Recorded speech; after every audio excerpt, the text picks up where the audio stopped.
Guys, welcome back to my channel Ashu and record में आज मैं आपको MGPE 13 नागरिक समाज राजनीतिक शासन तंत्र और संघर्ष के फर्स्ट क्वेश्चन मैंने क्वेश्चन करा दिया है। सेकंड क्वेश्चन कराऊंगी और भी मेरे पास इसके इम्पोर्टेंट क्वेश्चन है। 10-11 क्वेश्चन है जो पक्का है, इम्पोर्टेंट है बहुत ज्यादा। आपने अगर इन 10-11 क्वेश्चन को पढ़कर चले गए तो आपके अच्छे से मार्क्स आ सकते हैं, बहुत अच्छे से मार्क्स आ जाएंगे अच्छे से अगर स्टडी कर लेंगे। आज हम पढ़ेंगे राजनीतिक शासन तंत्र।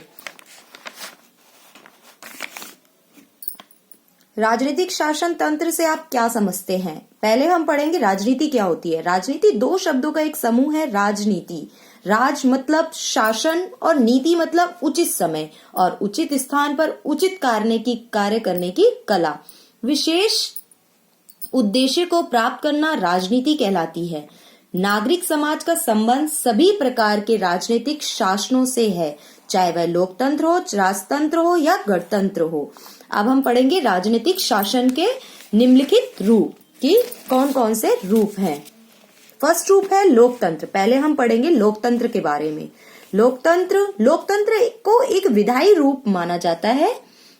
लोकतंत्र में किसी भी विधान को बनाने, उसे विकसित करने तथा उसे कानून का रूप देने तथा कानून को लागू करने में सभी नागरिकों की प्रत्यक्ष एवं बराबर की भागीदारी होती है।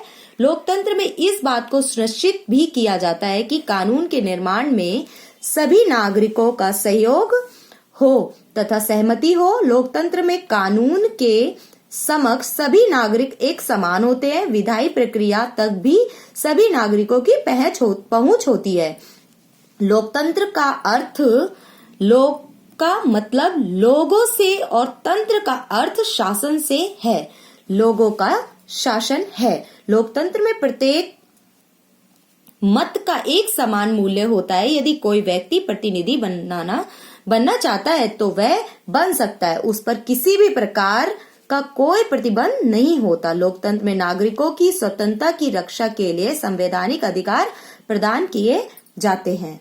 नेक्स्ट हम पढ़ेंगे अभिजात तंत्र। अभिजात तंत्र में सर्वोत्तम नागरिक शासन करते हैं। वास्तव में यह सबसे उत्तम लोगों का शासन है। अभिजात तंत्र शासन की अवधारणा का विकास प्राचीन यूनान में हुआ माना जाता है, जिसमें प्रसिद्ध नागरिकों की एक प्रसिद्ध थी जो शासन कार्यों में राजा की सहायता करती थी। अभिजात तंत्र की तुलना प्रत्यक्ष राजतंत्र से की जाती है, जिसमें सत्ता एक राजा के पास व्यक्तिगत रूप से होती है। रोम में गणराज्य था। रोम में जो था वो गणराज्य था, जो अभिजात तंत्र के समान था। फ्रांसीसी क्रांति के समय से ही अभिजात तंत्र की तुलना लोकतंत्र से की जाती रही है, जिसमें सभी नागरिकों के पास किसी न किसी प्रकार की राजनीतिक शक्ति भी होती है। अभिजात तंत्र का विवेचन राष्ट्रमंडल के रूप में किया जाता है, जिसमें एक सभा होती थी जिसे असेंबली कहा जाता था। यह असेंबली ही जनता की प्रतिनिधि थी। अब हम पढ़ेंगे राजतंत्र। राजतंत्र के बारे में ये सारे पॉइंट हैं राजनीतिक जो मैंने क्वेश्चन बताया है, इन्हें पॉइंट वाइज लिखेंगे, अच्छे मार्क्स मिलेंगे। राजतंत्र वह शासन व्यवस्था है जिसमें समस्त राजनीति शक्ति या अधिकार किसी को एक को ही सौंप दी जाती है।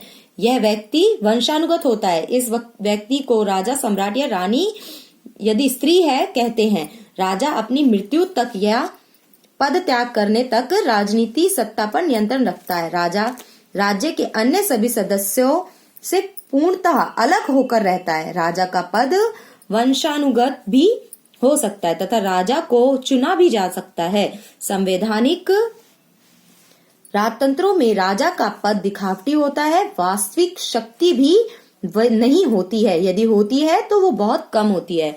इसका मीन है राजतंत्र में जो पिता होंगे वो अपने बेटे को अपना मृत्यु के बाद सौंपकर सारा पद वगैरह जाते हैं, उनको मिलता है, बेटे को मिलता है। ये राजतंत्र होता है। नेक्स्ट पढ़ेंगे हम तानाशाही। तानाशाही तंत्र आपको पता होना चाहिए, चीन में है तानाशाही तंत्र। तानाशाही शासन में शासन पर नियंत्रण किसी एक व्यक्ति या छोटे समूह का होता है। इस शासन में सत्ता संपूर्ण रूप से व्यक्ति के पास या लोगों के समूह के पास होती है। इस प्रकार के शासन सत्ता या तो बल से प्राप्त की जाती है या उत्तराधिकार के रूप में तानाशाही को हम एक तंत्रीय शासन प्रणाली भी कह सकते हैं, जो निरंकुश होती है। इस शासन में सत्ता उस व्यक्ति के हाथ में होती है जिस पर कानून, संविधान तथा अन्य सामाजिक राजनीतिक कारकों का भी कोई प्रभाव नहीं पड़ता। दूसरे शब्दों में बोले तो इसमें है कि दूसरे शब्दों में एक सर्वाधिक राज्य लोगों के सार्वजनिक तथा निजी व्यवहार के प्रत्येक पहलू को नियंत्रित करता है। सर्वाधिक शासन का सरोकार अपनी सत्ता या शासकीय सत्ता के विस्तार क्षेत्र से होता है। लोकतंत्र से तानाशाही बहुत भिन्न होता है, क्योंकि लोकतंत्र के तो बिल्कुल अपोजिट होता है। अब हम पढ़ेंगे गणतंत्र। गणतंत्र व्यवस्था में लोगों को सरकार पर नियंत्रण होता है। सामान्य रूप से गणतंत्र को एक ऐसी सरकार समझा जाता है जिसमें अधिकांश निर्णय राज्याध्यक्ष के विवेक से नहीं लिए जाते, बल्कि स्थापित कानून के द्वारा किए जाते हैं। इसलिए राजतंत्र को गणतंत्र का प्रतिकूल माना जा सकता है। गणतंत्र में एक राज्याध्यक्ष होता है जिसे राजा नहीं कहा जाता।